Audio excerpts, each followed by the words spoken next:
Hello and welcome to this week's edition of the Match Point on DD India. The Asia Cup Super 4 kicks off with Sri Lanka and Bangladesh, renewing a rivalry that has steadily grown sharper in the T20 international format. With India and Pakistan also eyeing the final spots, every point will matter. In women's cricket, India is facing Australia in the decisive third ODI in New Delhi, a perfect dress rehearsal before the upcoming ODI World Cup.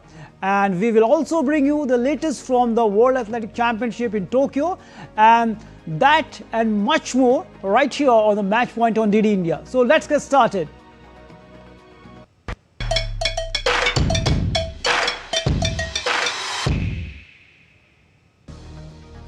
The Super 4 stage of the Asia Cup 2025 kicks off today in Dubai with Sri Lanka taking on Bangladesh. The two sides share one of the modern cricket's fierce rivalries where passion often spills over on and off the field. With India and Pakistan also vying for the final, both Sri Lanka and Bangladesh know that winning this important match of the Super 4 will give them definitely an edge in the Asia Cup.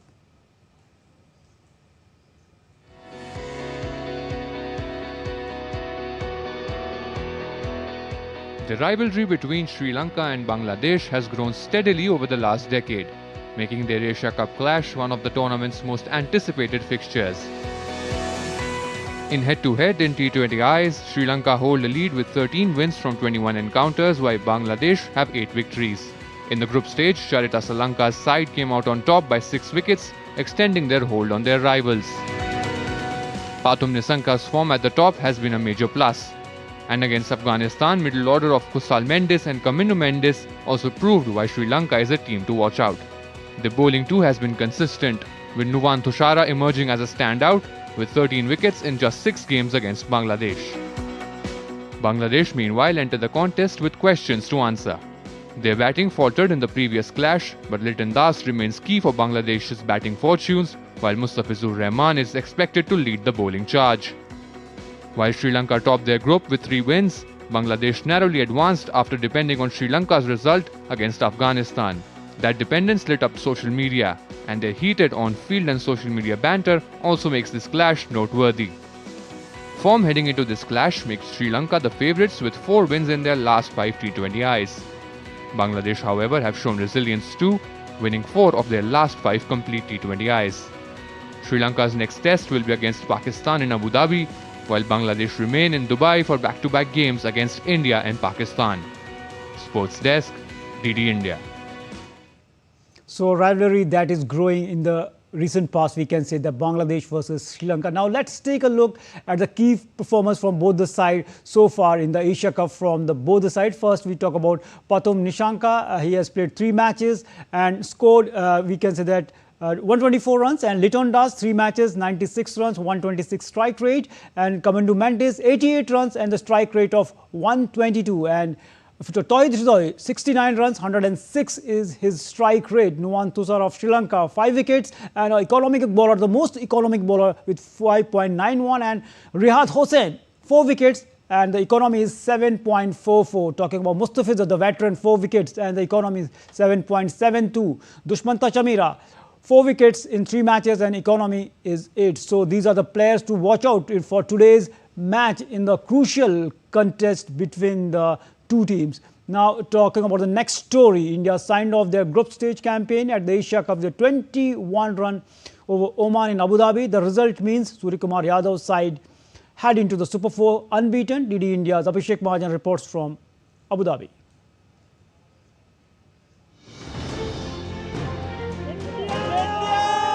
India had already sealed their spot in the next round that allowed the team management to rotate, give batters some time in the middle and even hand the ball to part-timers. The plan looked safe on paper, but nearly backfired. It was very, very important for other guys to chip in and get a game under their belt, because we never know who can be used at what point of the time. The key thing for us to make sure that we get as many players as possible a game under their belt. But yeah, I mean to say is they played well, and I'm glad that we holded the nerves in the land better. On a tricky surface, India managed 188 from their 20 overs, but Oman didn't back down. Veteran Amir Kaleem and youngster Hamid Mirza hit half-centuries, pushing the chase deep into the 18th over. Oman eventually fell short at 167 for 4, finishing with 6 wickets in hand. A spirited effort that tested India more than expected just a couple of days before their high-voltage clash with Pakistan. It wasn't a one-sided affair at all. Oman pushed India harder, but Surya Kumar Yadav used this game to try out different combinations ahead of the big India versus Pakistan blockbuster clash. With cameraman Kumar Datta, this is Abhishek Mahajan in Abu Dhabi for DD India. Meanwhile, Pakistan have cancelled another scheduled pre-match press conference, this one ahead of their Super 4 game against India on Sunday.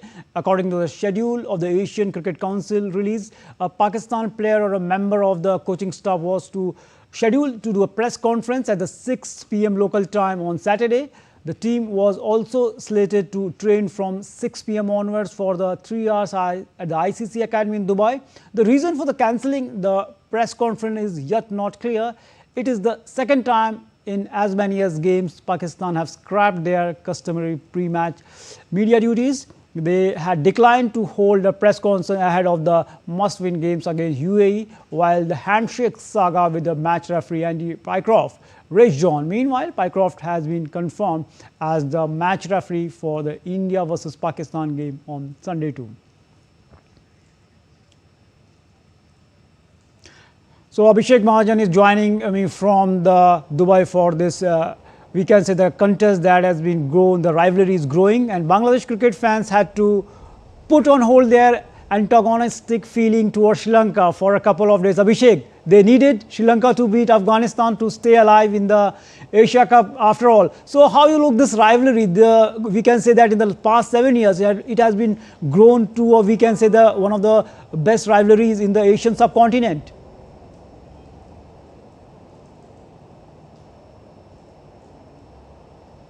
Hi Narayan, I couldn't get your question. Are you asking about Bangladesh? Actually, the rivalry that is growing, if you take a look in the previous match against the UAE, there was just the Bangladeshi fans were just praying that Sri Lanka should win that match and against Afghanistan. So do you think that this rivalry is growing? It is one of the defining rivalry in the Asian subcontinent right now?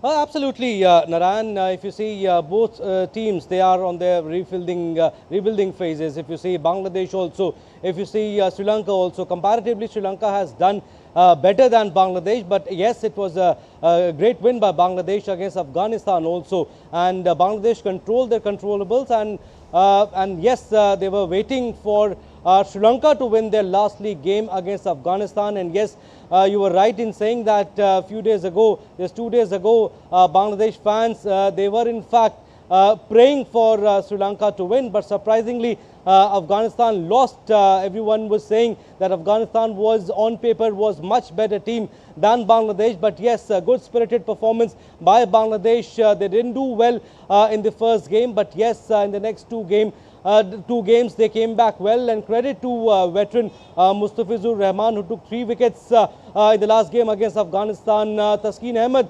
Bangladesh management brought him back into the 11, and he also bowled well. We need to credit their bowling department, and also a lot will depend on Litton today. Narayan, if you see, he's just 18 short of Shakib Al Hassan's score. He can, if he scores 19 runs, he'll become the highest run scorer for Bangladesh in this format of the game, and a lot will depend on the openers also. In the first game, they didn't click well, but yes, a lot will depend on them. Hridoy also, Litton also in bowling department, like I mentioned. A lot will depend on the veteran Mustafizur Rahman. But yes, on paper, Sri Lanka look a better side, much balanced side than the Bangladesh. Definitely, Sri Lanka, the way they batted, they were bowled and unbeaten so far in the tournament, and it will be difficult for both the team because it's an important match. But talking about the another saga that is folding, that Pakistan cancelled once again the pre-match press conference. Again, do you think they have the answers of the press? That's why they are cancelling, because if they have some concrete, we can say, evidence regarding whatever happened, they should have went for the press conference. I think they don't have the answers. Yes, you are right. We have been following up with the Pakistan media manager for the last 1.5 hours or so. And just 10 minutes ago, Pakistan did not give any confirmation, Narayan. We got the confirmation from the ACC, from the Asia Cup team, that Pakistan will not be holding their pre-match press conference. Earlier, it was scheduled at 6 p.m. local time, which would have been 7:30 p.m. Indian Standard Time. But again, you are right in saying, Narayan, that they cancelled their post-match press conference in the last game against UAE. They cancelled their pre-match press conference again, and they had cancelled their pre-match press conference before the last game also. Yes, they don't have answers. That's why they want to avoid the questions that would have been asked, that could have been asked, and a lot of questions. If they face the media, there would be a lot of backlashing, and a lot of questions would be asked on Andy Pycroft. A lot of questions would be asked on why they came late for the match, why the match was delayed for 1 hour. A lot of questions will be centered around Andy Pycroft. Right, so, Abhishek. I think they want to focus more on the tournament. They want to avoid the question, and this is the reason why they have cancelled their press conference, pre-match press conference. Right, Abhishek, but I think they are not focusing on the tournament. Rather, they were just following the other petty things. They were focusing on the handshake row. I think they would have rather they focused on the match. Otherwise, I think it will be difficult for them to progress ahead for the finals. Thanks for joining us and giving the valuable opinion from Dubai. Now, updates from the third one-day game between India and Australia women in Delhi. Australia posted a mammoth 413-run target for India to chase at the Arun Jaitley Stadium in the series-deciding match. Batsmoni was the star of the Australian batting attack, smashing 138 runs off 75 balls. She smashed century in 57 balls to become the joint second fastest centurion in women's ODI, while Georgia Wall and Alyssa Perry both smashing 50 to help Australia cross 400-run mark. Till the last report came in, India were 144 runs for the loss of 2 wickets in 14 overs. Earlier, Australian captain Alyssa Haley won the toss and opted to bat first. The series is tied at 1-1 after Australia won the ODI by 8 wickets and India recorded a historic 102-run victory in the second in Molanpur. And with the World Cup just days away, this is a series win, would be a signature statement that has arrived.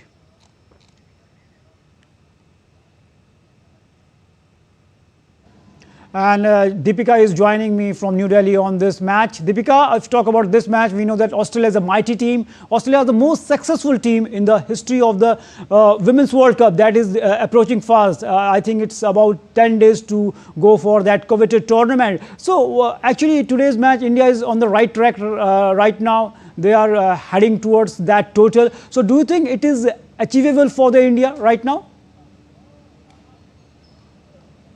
When we talk about Australia's performance today, Narayan, the top 5 players, they really performed at a very mind-blowing speed. The kind of runs they were creating, and especially when we talk about Beth Mooney, she was so incredibly well, and she hit the ton in just 57 balls. So that was the sort of performance we saw from the Australian side, and they set a target which is their highest equal total of 412 in this series decider against India at Arun Jaitley Cricket Stadium in New Delhi. But now when we talk about the target, as you said, the target is 413 and Team India is batting. It started with Pratika Rawal. Pratika Rawal being from Delhi itself, she started with 4s. She hit 2 4s in the initial batting phase, but then she got out. But right now, if we talk about it, Smriti Mandhana is on fire. Smriti Mandhana has so far hit more than 12 4s and 3 6s in her innings, and she's about to make it. She's already scored 80 plus runs so far. We are hoping that she should score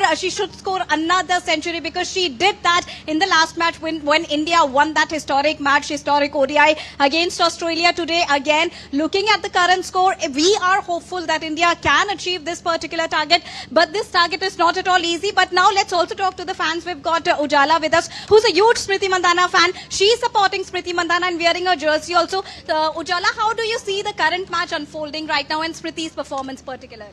Actually, starting from Australia match, it was really tough to handle the situation. It was really hard score they have created for India.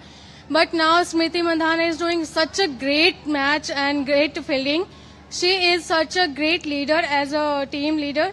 So now we are all hoping that she will achieve all the runs and she will do the great match. All right, and so there you heard that how the fans are really excited, and the stadium has also started filling in, because earlier in the initial hours of the match we were not expecting that sort of a crowd to come and support for Team India. But then looking at the crowd, it is right now roaring, and the chants of India is currently echoing inside the stadium, and Smriti Mandhana is getting a huge boost not only from the fans, but the fans are also getting the boost from the kind of performance we are watching from Smriti Mandhana right now, Narayan.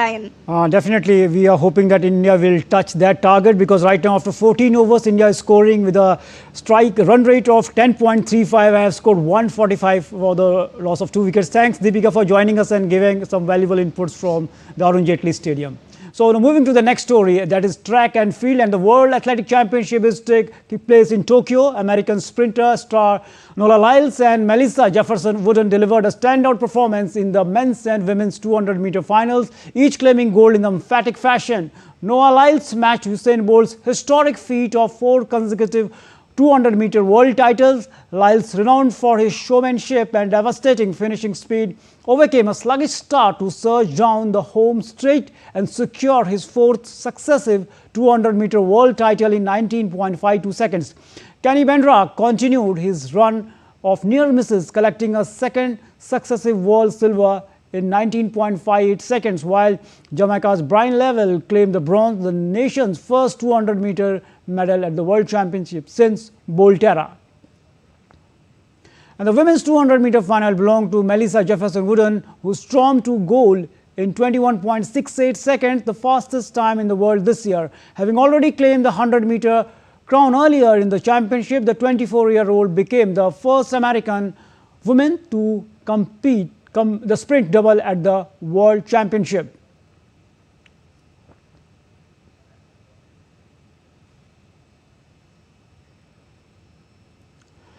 And New Zealand's George Bremish claimed a stunning wall gold in the 3,000-meter steeplechase this week, and when she dipped to defeat a shocked Sofina El Bekele in the line and denied the Moroccan a 5th successive global title. Twice Olympic and world champion El Bakali seemed on the course of the hat-trick when he hit in front of the bell, and after surging clear seemed to think he had it in the bag. However, Beamish, famed for his late kick, pushed on to snatch it on the line in the 8 minutes 33.88 seconds.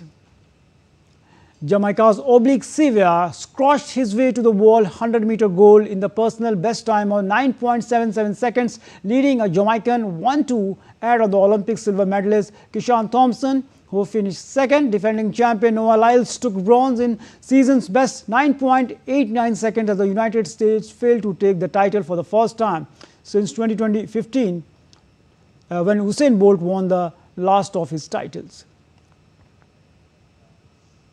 And in pole vault, Amaran Mondo Duplantis broke the world record for the 14th time, clearing 6.30 meters to capture his 3rd world championship. With this win, Mondo Duplantis completed a hat-trick of world championship medals, reaffirming his peerless status in the men's pole vault. The 25-year-old has now claimed the past 8 global men's pole vault gold medals on offer across both indoor and outdoor competitions, following his triumph in the Japanese capital, returning to the stadium where he achieved the first of those major successes 4 years ago. Duplantis owned his latest moment in the spotlight with his charisma and breathtaking talent. Duplantis had already won every major gold available to him, while last year he became the first man to retain the Olympic pole vault title for 68 years at Paris Olympics.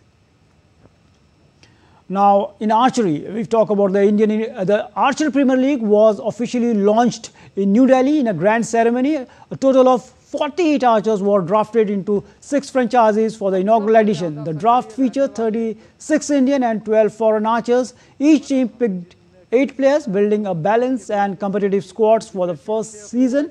Franchises include Prithviraj Yodhas, Mighty Marathas, Kakatiya Knights, Rajputana Royals, Chero Archers and Chola Chiefs. The draft unfolded across 8 rounds. Each squad was required to have 3 compound and 3 recurve archers. The remaining 2 slots gave them more flexibility.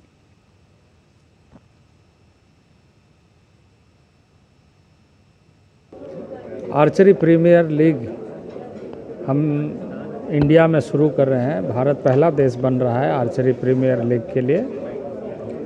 इसके पीछे उद्देश्य यही है कि हम अपने archers को exposure दे सके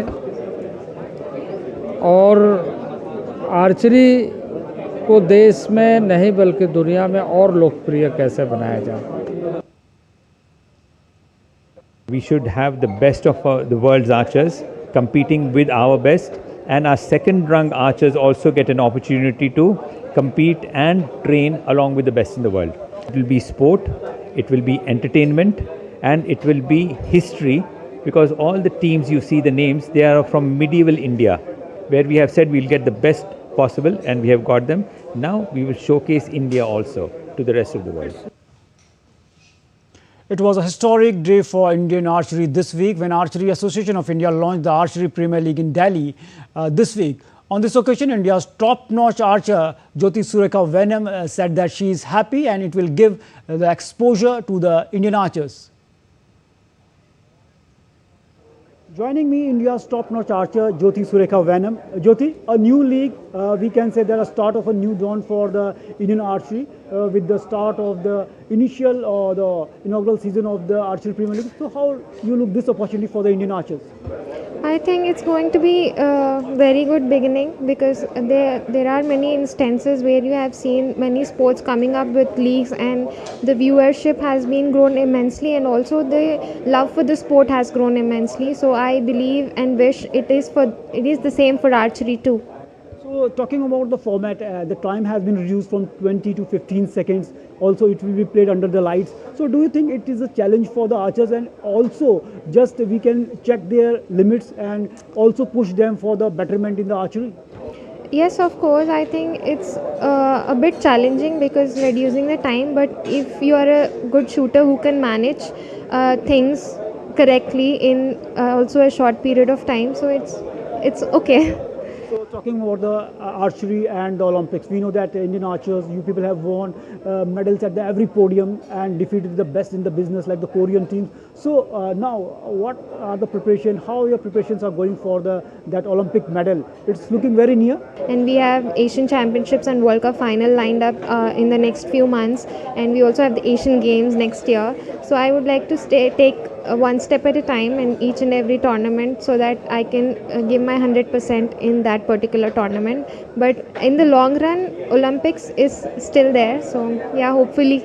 Definitely, the way Jyoti Surekha Venom is saying that Olympic is in her mind, and definitely the way things are going, our archers are winning medals at every podium. Soon, I think very soon, we will win a medal at the Olympics too. With camera person Aniket, Narayan Singh, DD India, Delhi.